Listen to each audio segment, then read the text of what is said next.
Hi, welcome to another edition of Shabbat Lounge. I come before you on a beautiful, just absolutely beautiful spring day, and it's just gorgeous. The green and there's no green than like the green in the spring, and everything is just super duper green. And I think as the season goes on, it gets dusty. And the color kind of diminishes, but the best green is right now. So anyway, thank you for listening to Shabbat Lounge. As always, I ask you to give it a favorite, a like, share it with somebody if you find it impactful. But today is the last day of unleavened bread, and during this whole week we've gone without eating yeast, and so my daughter and I went out to eat the other day, and we didn't even think about it, but the place we ate had yeast rolls, and that would have been amazing, but we couldn't eat them because they have yeast in them. But the whole concept is getting rid of the leaven, of the yeast of man's teachings out of our lives.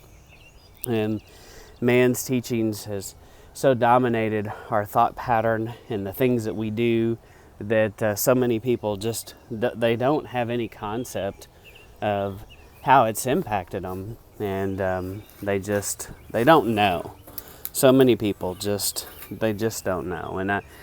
And so at the end of the week, I always try to go, what have I heard? What have I heard? And for me, I said that I was going to not listen to any teaching online about any spiritual matters, and I did that. But I think I replaced that by listening to more news this week, so I don't know how well I did, to be honest, on what I thought I was going to do. But I did attempt, and I did listen to Scripture more than I normally do, and I didn't listen to any of the biblical teachings of people that I trust online, and did try to just examine the content that I was putting in my own heart and mind, and just want to continue to do that. This leavening thing is an ongoing deal. It's not just this week, it's every day. It's a concept that he wanted us to continue and flesh out. And basically we fasted from yeast this week, and we need to fast from man's teachings. And it's a continual thing, not just a one-time deal. So I challenge you to continue examining your heart and your mind, and looking for ways in which the teachings of mammon, the teachings of man have infiltrated your views on how you see the Father, the kingdom, how you view church, things like that.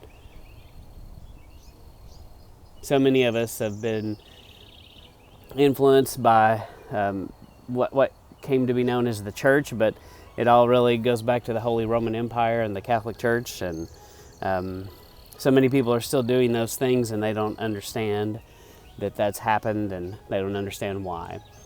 But I challenge you to continue to search the Scriptures, search things to see if they're true, and don't believe what you see on the TV and read on the internet and what people say.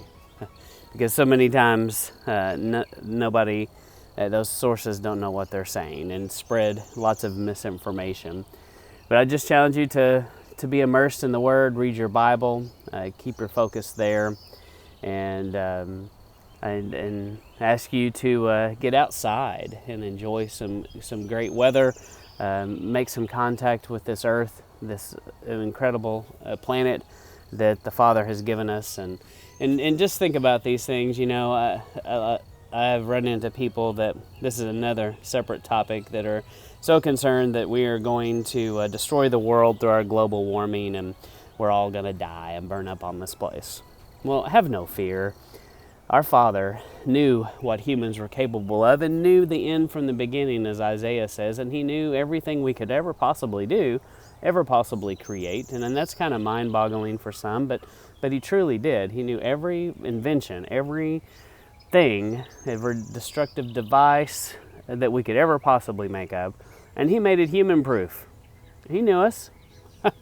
He made this thing human-proof. So it's very arrogant of us to assume that we have the power to destroy this world that an almighty creator made. Very arrogant, and I am not going to be in that camp that thinks that we could destroy the planet. So get out and enjoy it. It's a beautiful place. As you can hear, the birds are singing this morning as I stand outside and watch the sunset. So anyway, as always, thank you for listening to Shabbat Lounge. I ask you to read your Bible, search the scriptures, give it a like, comment, subscribe, share it with someone if it's impactful to you. And as always, thank you for listening to Shabbat Lounge.